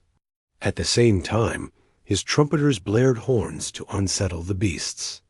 Confused, many elephants veered into the gaps harmlessly, charging through empty lanes before being driven off with javelins. Others, spooked by the noise, turned back in panic, trampling Carthage's own cavalry and sowing chaos in their rear lines. The once feared living tanks became liabilities. Only a handful made contact with Roman soldiers, and even then they were quickly overwhelmed by disciplined spear formations. The rest either bolted or were cut down. What was meant to be Hannibal's opening blow collapsed into disorder before the real fighting even began. Without their elephant shockwave, Carthage lost the psychological edge. The battle turned into a clash of infantry and cavalry, where Scipio's superior tactics and Numidian allies carried the day. Hannibal's army was crushed. Carthage was forced into humiliating peace terms, and the age of Carthaginian elephants effectively ended. At Zama, the war elephant met its reckoning. What had once terrified Rome now symbolized Carthage's desperation. Rome had learned, adapted, and conquered. The beasts that had shaken legions to their core at Trebia and Tremaine could no longer decide the fate of battles. Instead, they became the tragic icons of a fading empire, remembered not for their triumphs, but for their final futile charge. With the defeat at Zama, Carthage's war elephants faded from the battlefield, but their legend endured long after their trumpets fell silent. They had been more than beasts of burden or exotic curiosities. For nearly a century, they were Carthage's most iconic symbol of power, living fortresses that carried both glory and danger into every campaign. The elephant embodied Carthage's strengths and weaknesses. On one hand, they projected dominance. No other Mediterranean power could field such a terrifying weapon with such regularity. Their presence struck fear before a battle even began. And for years, Rome trembled at the thought of facing them. On the other hand, they revealed Carthage's reliance on spectacle. Elephants were unpredictable, expensive to maintain, and devastating when they panicked. At Zama, they showed that Rome's discipline could turn even Carthage's most fearsome weapon into a liability. Still, their impact on history cannot be overstated. The sight of elephants marching across the Alps with Hannibal became one of antiquity's most enduring images. Roman poets, historians, and generals retold the story for centuries, turning those beasts into symbols of audacity and terror. Even after the animals themselves disappeared from Carthaginian battlefields, their memory lived on as cautionary tales about the limits of brute force. Rome itself adopted elephants occasionally, but never with the same devotion. They used captured beasts in triumphal parades and sometimes in battle, but the lesson of Zama remained. Discipline and adaptability mattered more than spectacle. As the empire expanded, elephants became less weapons of war and more emblems of victory, paraded in the arenas for public entertainment rather than unleashed on foreign fields. The Carthaginian elephant then occupies a unique place in history. It was both terrifying and flawed, magnificent and impractical. To Carthage, it was a gamble worth taking, an effort to bend nature into a weapon that might offset Rome's rising power. To Rome, it was a challenge that forced innovation, shaping the discipline that would define their legions for centuries. In the end, war elephants did not save Carthage, but they did secure its place in legend. Whenever we think of Hannibal, of Carthage, of the ancient struggle against Rome, the image that rises first is not of infantry or cavalry, but of elephants, colossal, armored, trumpeting in the dust, charging toward destiny. In the medieval world, bread was not just food. It was the foundation of existence, the one staple that tied together the lives of peasants, clergy, and nobles alike. A man might go days without meat, cheese, or even vegetables, but he could not live without bread. To run out of loaves was to flirt with starvation, and whole communities measured the rhythm of life by the grain harvest, the mill, and the oven. For the poor was often coarse and dark. Rye, barley, and oats were the grains most accessible to peasants, producing loaves that were dense, sour, and sometimes flecked with husks or straw. These black breads filled the stomach, but offered little in the way of refinement. In hard times, households stretched their flour with beans, acorns, or even ground up weeds, an act of desperation that made the bread heavy and bitter. Eating such loaves was a reminder of one's low station, but also of resilience. Even when life offered little else, bread kept bodies working in the fields and children alive through winter. For the wealthy, bread told an entirely different story. Nobles and clergy consumed the finest white loaves, baked from carefully sifted wheat flour. This bread, known as mané in later centuries, was soft, light, and expensive to produce. To be served white bread at a banquet was as much a symbol of status as wearing silk or owning a war horse. The color itself was a marker of privilege, bright, pure, and far removed from the dark, heavy loaves of the village oven. Bread was also central to ritual. At meals, loaves were often used as trenchers, thick slices that doubled as plates, soaking up meat juices before being eaten or given to the poor as charity.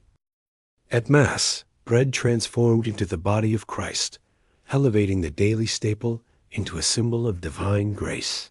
Thus, from peasant huts to cathedral altars, bread linked survival with spirituality, sustenance with ceremony. Above all, bread carried weight as a political force. A failed harvest or inflated bread prices could spark riots. Lords and kings who failed to provide grain risked rebellion. For to deny bread was to deny life itself. In every crust and crumb lay a truth medieval people knew too well. Bread was not merely something you ate. It was the essence of life, power, and order in the medieval world. For medieval peasants, bread was both comfort and burden. It made up as much as 70 to 80% of their diet, eaten at nearly every meal.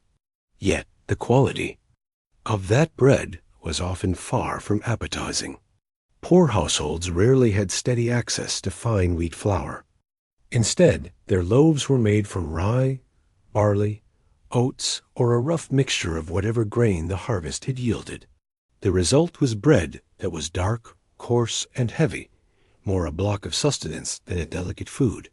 This peasant bread was sour from natural fermentation, baked dense, and filling to stretch every grain as far as possible. Because the Lord controlled the mills, villagers were often required to grind their grain there, paying fees for the privilege. Afterward, they baked their loaves in communal ovens, sometimes paying in kind with a portion of the finished bread. The very act of eating then was bound up in systems of power and obligation. During lean years, when harvests failed or grain prices soared, peasants had little choice but to stretch their flour with substitutes. Beans, peas, chestnuts, or acorns might be ground in. In times of true desperation, even weeds, ground straw, or powdered bark were added. Such loaves were bitter, hard, and sometimes even dangerous, causing illness if improperly prepared. Yet to go without bread was worse, so these desperate mixtures became survival food in times of famine. Despite its humble quality, bread was versatile. A crust might be dipped in broth, eaten with cheese, or used to soak up vegetable stews. Leftover bread could be boiled into pottage or dried and crumbled into other dishes. Even when stale, it still served a purpose. For the poor, nothing was wasted, not a crumb. There was also a symbolic element to bread among the poor. The act of breaking bread at the table, however meager, carried with it a sense of family and community. Sharing. A dark loaf in a peasant cottage bound people together as surely as fine wheat bread did at a noble feast. Bread was life, and even the simplest black loaf had dignity in its role. For the medieval poor, bread was both chain and lifeline. It represented their dependence on the land, their obligations to their lords, and the limits of their social status. Yet it was also the daily anchor of existence, a constant presence at the heart of survival. If the poor endured dark, heavy loaves, the wealthy enjoyed bread as a symbol of refinement and privilege. For nobles, clergy, and the merchant elite, the daily loaf was not simply about survival, but about status. The most prized bread was baked from fine, sifted wheat flour, free of husks and impurities. This bread was pale, soft, and delicate, so unlike the coarse black loaves of the village oven that it might as well have been an entirely different food. Known in later centuries as manched, white bread was costly to produce. Milling wheat finely took time and skill, and the demand for purity meant discarding much of the grain that peasants would never waste. Only those with wealth could afford such extravagance, making the whiteness of bread itself a badge of class. A noble's table groaned with venison, poultry, and spiced sauces. But the gleaming white loaves were just as much a marker of privilege. To be served, this bread was to be reminded of one's place in the social order. At banquets, bread was more than food. It was tableware. Large, thick slices of coarse but decent quality loaves were cut into trenches which doubled as edible plates. Meat, sauce, and gravy soaked into them during the meal. Afterward, trenches might be eaten by the diners or more often collected and distributed as alms to the poor waiting outside the castle gates. In this way, bread connected the excess of the nobility with the hunger of the peasantry. Bread also played a central role in ritual. At great feasts, loaves might be carved into decorative shapes, stamped with the Lord's seal, or presented in elaborate baskets to display wealth and generosity. In monasteries and cathedral chapters, fine bread was part of daily rations for higher clergy, while lower-ranking brothers ate darker loaves. Even within the church, the quality of one's bread reflected one's rank. To nobles, bread was comfort and symbol alike. It reassured them of their superiority and gave them a chance to display charity by passing leftovers to the needy. But the contrast was stark.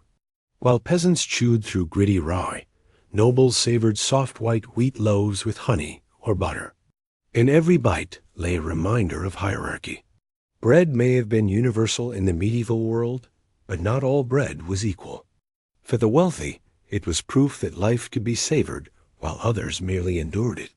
If bread was the solid foundation of medieval life, ale was its liquid companion. Morning, noon, and night, it flowed across every social class, from peasant cottages to noble halls. But this was not the potent beer of modern pubs. It was small ale, a mild, low-alcohol brew, consumed daily in place of water.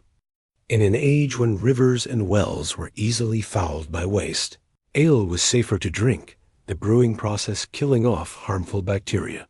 To medieval people, it was not indulgence. It was necessity. For peasants, small ale was often home brewed, made in simple cottages with whatever grains were available, barley, oats, or rye. The result was a cloudy, earthy drink, weak in strength, but rich in calories, providing liquid sustenance for laborers working from dawn to dusk. Children drank it as readily as adults, and it was poured at every meal. A peasant's day might begin with bread and ale, continue with pottage and ale, and end with, you guessed it, more bread and ale. In towns and cities, ale houses became central to daily life. These establishments offered more than drink. They were meeting places, gossip hubs, and makeshift community halls. A penny bought a mug of small ale, affordable even to the working poor. But while ale kept bellies full and quenched thirst, it also provided brief respite from the grind of medieval life. Laughter, song, and camaraderie flowed as freely as the drink itself. The wealthy too consumed ale, though of finer quality. Nobles often had dedicated brew houses on their estates, producing stronger, clearer brews flavored with herbs or even early hops. For them, ale was paired with roasted meats and rich feasts, not just bread and cheese. Yet, even in a lord's hall, small, ale was the standard drink of servants, squires, and guests alike. Brewing was typically women's work. Known as alewives, women managed the household brewing, selling surpluses to neighbors or markets. Their role in sustaining communities was vital, though often overlooked. Without them, daily life would grind to a halt, for without ale, thirst, and disease would quickly follow. Ale was more than drink. It was cultural glue. It nourished bonded communities and offered comfort across the social spectrum. In every mug, from the rough-hewn wooden cups of peasants to the pewter tankards of knights, lay the same truth. Medieval life ran on bread and ale, the twin pillars of survival. To understand medieval ale, one must step into the smoky kitchens and backroom brewhouses where it was made. Brewing was not yet an industrial process, but a domestic craft overseen primarily by women, known as alewives. They brewed for their families first, and for neighbors or markets if there was surplus dot in many villages. The skill of a good alewife was as valued as the skill of a good baker, for without her, thirst and sickness loomed. The process began with grain, barley, if available, though oats, rye, or wheat could be used. First, the grain was malted, soaked in water, allowed to sprout, then dried in a kiln. This released sugars that could later ferment. The malt was then ground and mixed with hot water to produce a thick porridge-like mash. From this, brewers drained the sweet liquid known as wort, which held the essence of the ale to be. Boiling came next. In large cauldrons, the wort was simmered with herbs for flavor and preservation. Before hops became widespread in later centuries, brewers relied on mixtures called grit, blends of herbs like yarrow, bog myrtle, rosemary, and juniper. These gave medieval ale a sharp, sometimes medicinal taste, very different from the crisp bitterness we know today. Once boiled, the wort was cooled, then poured into open tubs where natural yeasts in the air sparked fermentation. The result after a few days was ale, ready to drink while still fresh and frothy. Unlike modern beer, medieval ale was not stored long.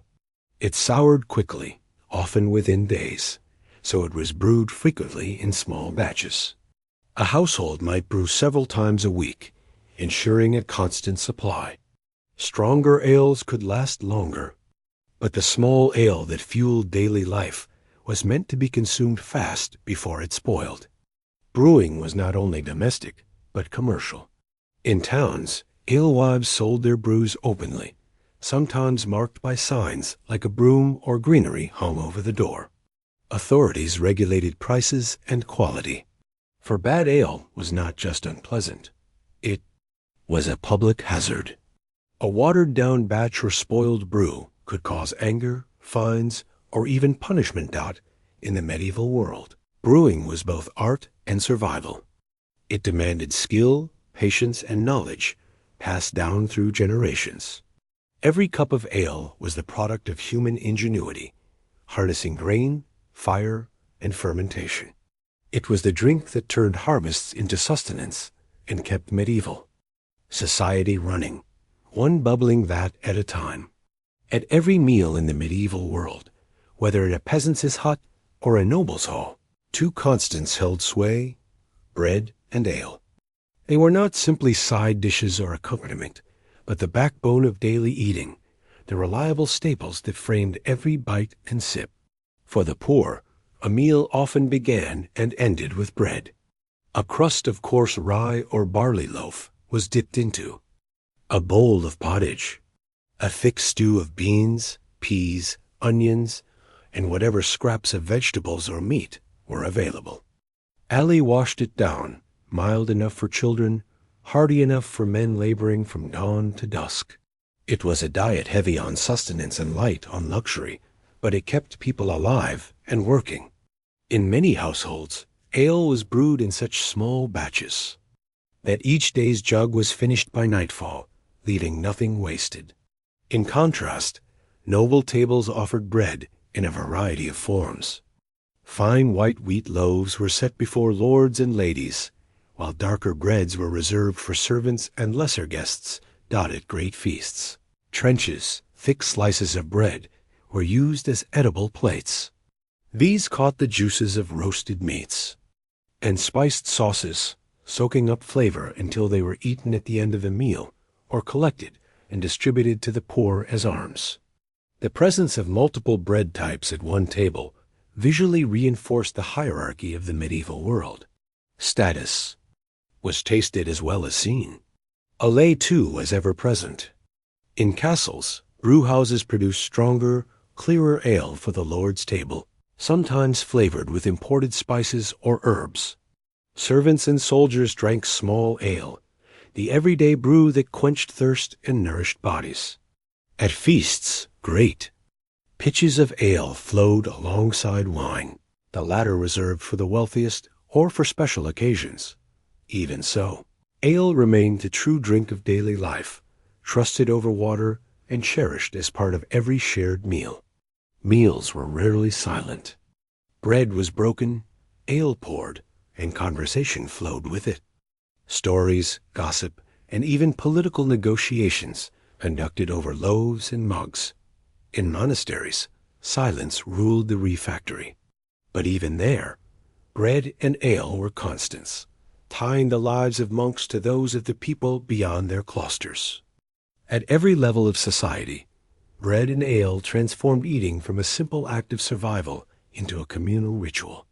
They were nourishment, but also symbols of labor, privilege, faith, and fellowship. To sit at a table without them would have felt unthinkable, almost unnatural in medieval daily life. Bread and ale were not only the staples of daily life. They also carried deep spiritual meaning in the medieval world. In a society where religion shaped every rhythm of existence, even the most ordinary loaf or jug of ale became symbols of faith, ritual, and divine provision.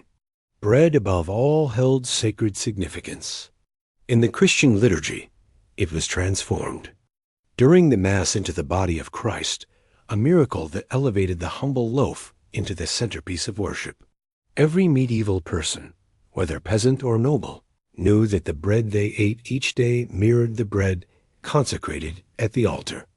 The words, "Give us this day our daily bread," were not metaphorical. They were as literal as they were spiritual. To go without bread in life was hunger. To go without the sacred bread was eternal peril. LA, though not elevated to the same status, still had its place in religious life. Monasteries were famous for their brewing, providing not only sustenance for monks, but also hospitality for pilgrims and travelers within those cloisters. Brewing was considered part of holy labor, turning grain into nourishment that supported both body and community. Monks brewed in staggering quantities, producing both small ale for daily consumption and stronger brews for feast days or guests of high rank. Their reputation for purity and quality made monastic ale some of the most trusted in Europe. Fasting practices also reflected the centrality of bread and ale. On days when meat and dairy were forbidden, bread became the primary staple, often eaten with vegetables or fish. Ale remained acceptable, providing calories during long fasts that might otherwise have weakened the body. It blurred the line between food and drink, reinforcing its role as daily fuel, blessed by God's providence. Even beyond church walls, bread and ale were woven into rituals of community and charity. At weddings, loaves and ale were shared to mark fertility and abundance. At funerals, bread and drink were distributed to mourners, binding the living together in grief and remembrance. Feasts in honor of saints often centered on the distribution of bread and ale to the poor, transforming everyday staples into instruments of mercy. In this way, bread and ale were more than nourishment. They were bridges between the earthly and the divine. Every bite of bread, every sip of ale, reminded medieval people that their survival was both a gift of labor and a blessing from above, tying the physical act of eating to the eternal drama of faith. For all their centrality, bread and ale were never guaranteed. A poor harvest, a harsh winter, or war could transform daily staples into luxuries overnight. In medieval Europe, food shortages were frequent, and when the supply of grain faltered, life grew precarious. Bread, the essence of survival, suddenly became a measure of crisis. The first sign of scarcity was price. In villages and towns, the cost of grain climbed steeply when yields failed. Families who relied on buying flour or loaves soon found themselves priced out of the market. Anger at bakers and millers often followed as people suspected hoarding or profiteering. Bread riots erupted in bad years, for to deny the people their loaves was to provoke desperation. Authorities sometimes stepped in with price controls, but enforcement was patchy at best. Hunger spread quickly when grain supplies thinned. When flour ran short, peasants turned to substitutes. Rye and barley replaced wheat, producing darker and denser loaves. In dire times, flour was stretched with beans, peas, or chestnuts, which added bulk but little taste. More desperate measures included acorns, ground straw, or even bark. These famine breads were heavy, bitter, and sometimes poisonous if improperly prepared. Accounts from the Middle Ages describe villagers gnawing on loaves so rough they cut the mouth, a cruel reminder that survival came at a price. Ale, too, was vulnerable in famine. Without barley or oats, brewing faltered. Families might water down their ale to make it last, or switch to rough herbal drinks. In some cases, desperate peasants brewed ale from whatever they could find, fermenting roots, fruits, or even weeds. The result was weak, sour, and often unsafe. But it was better than nothing. Alehouses suffered as much as households, their business collapsing when grain supplies failed. Scarcity also revealed hierarchy.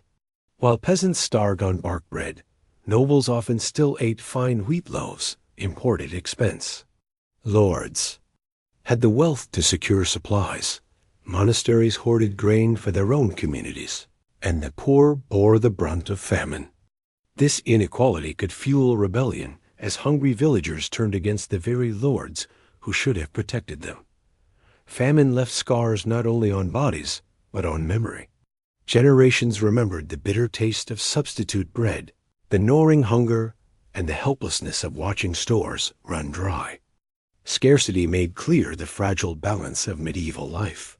When bread and ale vanished, so too did stability, reminding everyone that survival depended on the mercy of harvests.